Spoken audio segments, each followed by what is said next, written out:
Hello, you're with Libby from libbystamps.com. I'm an independent Stampin' Up demonstrator in Australia, and today we're going to make this large hexagon gift box, which I saw on Pinterest, and it's just beautiful. It takes quite a lot, and we're using the Cake Soirée suite today, so it's quite deep. And the one we're going to make today would be suitable for a baby gift or anything like that. So you just pop it in and then tie a single knot and then pop your tag on. But we'll do that at the end as well, so you can see how I do that. I've got a few tips to share with you today as well, so stay tuned. Now this could be a long video, because there's a lot of scoring, and even though it looks difficult, it's not that difficult. Once you get past the scoring, you're fine, and we'll do a lot of that together. As I said, we're using the Cake Soirée bundle from the Occasions catalogue, so it's got a lovely stamp set and framelit dies that go with it, so you can buy the bundle. Now I've got the clear mount, which is $106, and the thinlits are $165, but if you buy the bundle together, it's $128.50 in the clear mount Australian dollars. Now, don't forget, with every $90 purchase you make, you can choose a free celebration product. Now, the Cake Soirée's also got this beautiful DSP, which we'll be using some of today. And I've used some on this box. And I don't think it looks like it needs to be for a wedding. Could just be for a birthday celebration. So just because it looks like it's for a wedding, it's not necessarily. There's also the silver mini gable boxes, which are just beautiful. So there's one up here. There's the embossing paste coming in shimmery white and silver. There's the beautiful Sweet Soirée embellishment kit, and there's Ready Shreddy, which I featured in one of my other projects earlier this month. To get started, you need 2 pieces of card, one piece that's A4, or if you're doing Imperial, it's going to be 11 5/8 by 2 3/4, which is the same as 29.8 by 21 centimeters. Then you need another piece, which is 6 inches by 8 1/4, or 15.2 centimeters by 21 centimeters. All right, so that's the card you need. Then I'm going to bring in my Simply Scored, and we're going to do some scoring. Now, with the 11 5/8, or the long side at the top, you're going to score at 2 3/4 and 5 1/2 and 8 1/4 and 11. So that's in inches, and in centimeters, you're going to score at 7 centimeters, 14 centimeters, 21 centimeters, and 28 centimeters. Then you're going to give your card a quarter turn, and you're going to score at 2 3/4 and 5 1/2, or 7 centimeters and 14 centimeters. Then I want you to turn it back to the long edge at the top, and you've got this tab bit on the end that's 3/4 of an inch. And I want you to just put a notch at 1 3/8, 4 1/8, 6 7/8, and 9 5/8. Or in centimeters, that's 3.5, 10.5, 17.5, and 24 centimeters. So that's all you need. Is Simply Scored 4 on that one. And then on your other piece that was scored at 2 3/4 and 5 1/2, which is the same as 7 and 14. And then we flipped it 1/4 turn, and we scored at 2 3/4 and 5 1/2 again, which is 7 and 14 centimetres. And then on the side that has the tab down it, you're going to put a mark at 1 3/8 and 4 1/8, or 3.5 centimetres and 10.5 centimetres. And that's all you need your Simply Scored for. Alright, then you need to come in with a ruler and your scoring tool. Now these notches you made, you're going to join them up to the place that your scoring meets. So from the notch to the corner, from the notch, and you need this to be exact to the corner, and again from the notch to the corner, and from the notch to the corner. And you're going to do that on both pieces. So I've already gone ahead and done mine. So from the notch to the corner, notch to the corner. So you're making like mountains or zigzags. All right, now on this side that's got the notch on it, you're going to join that up to this piece. So pretend that you've adhered it and you've got it all nicely in line. And you're going to go from this corner with your ruler and score again up that line that you made before, up the score that you did before, because you want it to get through to this piece underneath. Now, if you're having trouble seeing that score line, fold this one back, put a notch there, and then join from the inner point to the notch. All right, and then you need to do the same on the other end. So this piece is joining on to here. So line it all up, and with your ruler, just go up that score line again. But if you're having trouble seeing that when you lift it up, put a notch there, and then join from the notch to the corner. All right, while you've got your ruler out, I want you to go ahead and put a little notch at 1/2 inch or 1.2 centimetres on each end at the top. And the top's where we've got our point, so 1/2 inch. And you're going to do the same on the other piece as well. And then where you've got your points here, I want you to go along. So put your ruler along to join up those 2 1/2 inch pieces, the 2 1/2 inch notches that you made. And I want you to go along and I want you to just put a little pressure point either side of the point, like that. And there's method in my madness, you'll see why. All right, and the same on the small piece. Then with the Stampin' Up, I think it's a 1/8 of an inch punch. What I want you to do is come in and you're going to punch down at those points, those little notch points that you just made.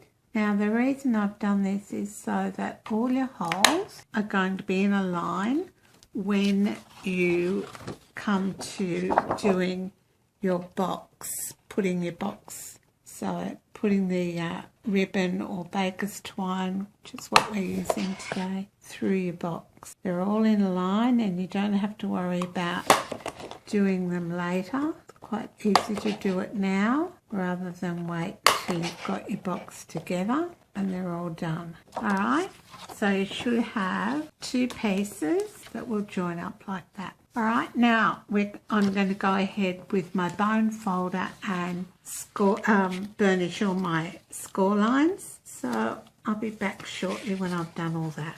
Now I need you to turn your box over and you need 6 pieces of designer series paper, which measures 2.5 by 2.5 or 6.3 by 6.3 centimetres.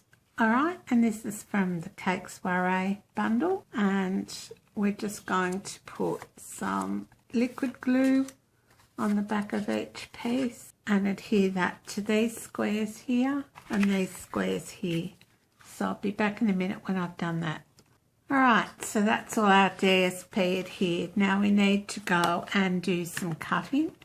Now you need to cut as straight as you can up these score lines here and then on the tab piece as well, and then we're going to cut that off. Alright, so and the same on the other piece. So cut up all the score lines. So take creation, imagination, try to draw outside the line. Let us see inside your mind. You'll find. Alright, so your two pieces should now look like this. Alright, now before we put our box together, we're going to go ahead and do these creases up here. So you want to fold this one under, and then these ones here, they're going to go in the middle. So I found it easiest to come in and just use my fingers first on them.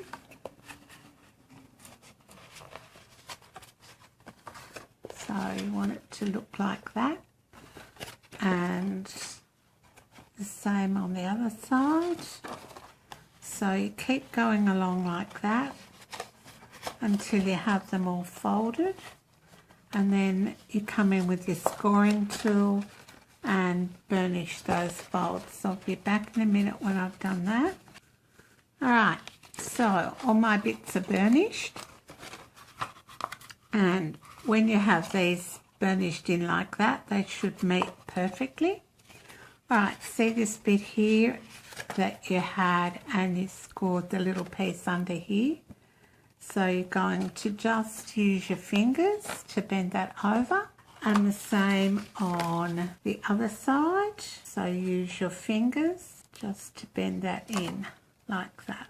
Then you need some tear and tape we're using today for the sides, and on this piece here it's a narrower tab, so I'm just going to use one piece of tear and tape and take the backing off, and you're going to adhere that to the side without the tabs. So place it down, and I find my grid paper is really useful for this, and just line them up. Go from the bottom first to the top, and then on the other end you've got a bit wider tab if you've used A4. So I'm actually going to put two strips, one really close to the score line. Take the backing off, then pop on another piece that is next to the cut edge like that, and just make sure that you've got a good closure there, that's all. And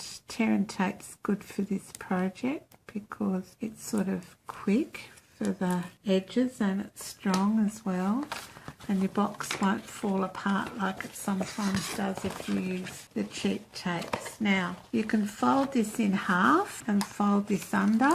I'll turn it over, maybe you can see better. So fold this under, fold this in half and press down. Start at the bottom, line everything up nicely, press down and go up to the top. So we've got our box together, and you can see how it's starting to come together now. So it's time to do the base of our box. Now where I've got a join, I'm going to call that one end. So I'm going to push all the flaps out for the moment, and I've got a join here, so I'm going to grab that flap and the opposite flap, and make sure your box is in a hexagonal type shape, and you're going to do opposite flaps and add glue until you get it all in the right shape. Alright, so I'll be back in a moment when I've done that. Alright, I'm on to my last flap, and I've just popped a bit of glue underneath each flap as I've gone to adhere the base well together. Now I've also die cut some large scallop circles in Marina Mist, and they're the largest of the scallop circles out of the framelit die set that Stampin' Up have given us, the layering circles. Just going to put some glue on one, a little bit of glue under there, a little bit under there. So I'm just keeping some pressure on that for the moment. Got that down. I've got a layering circle in Marina Mist that I'm going to pop down under there, and then I'm going to flip that up like that, and with my bone folder I'm just going to squash all those bits down and make sure they're well adhered. And then I have another layering circle in Marina Mist which I'm going to put in the base of our box. That means you can put something heavy in it if you want to, but it also just tidies up the bottom. That's the largest circle that we've got. You could use something else and cut a circle out and just push down. All right, so now we've got our box, and you can see that when you push the sides in, it's all going to go together nicely. I've made a tag using the die from the Sweet Cake Framelit on a piece of Whisper White. Now, to get the blue one longer, what I did was I put my die like this on my cutting plate, rolled it through the big shot to about there, rolled it back, took it out, and then came back, moved this up to where I thought I wanted the tag to be, rolled the big shot through to about there, and then what didn't cut, I just cut with my snips, and that worked out quite nicely to give me a longer tag. Now, another tip with this is lay it face down on a scrap of card that you might have. So this is just a scrap that I've cut off something else. And what I did to make sure that it would fit was just lay it on my paper and then come in with a stamp. Stamp it down, and how cool is that? You've got your stamp already done, and you can go ahead and die cut that, and you've got your tag made. That's a really easy way. That's a really easy way of using up your scraps and making sure the die fits and making sure you stamp sort of in the middle. You've got a little bit of leeway there, but yeah, so I just thought I'd share that tip with you. All right, now we're just going to use some normal baker's twine and come in with, this is the white baker's twine for this one. Now cut off about, if you cut off about 1 metre or about 40 inches, you'll have enough to do your tag as well. All right, and you're going to come in, right, I think you go from the outside to the inside. All I'm saying is you can do it. I want to hear you say, I am independent. I am dedicated. Doing it my way, doing it my way. Yes, I am. I am in control. I am. Watch me go. Doing it my way, doing it my way. Can you hear me say, yes, I am.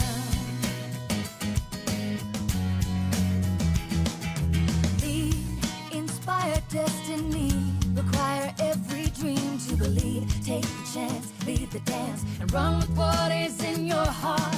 Let the magic start. You're in charge. Yes, you can. What's the plan? Come on, let's do this and do it now. I want to hear you shout. I am. All right, so we've finished doing that bit, and now you just need to pull it in gently and just encourage it as it goes around. So all your points should close in like that. That gives you a lovely dome effect on your hexagonal box. And then you just, I've got extra here because I cut off extra for the tag, not realising I'd already cut off a bit for the tag. So 70 centimetres for the box is fine, and that's about 28 inches. If you're wanting to cut for the tag as well, you need about 100 centimetres or 40 inches, I think it is. Anyway, I'll have all the measurements on my blog. Don't forget, shop with me. Go to Libby at libbystamps.com.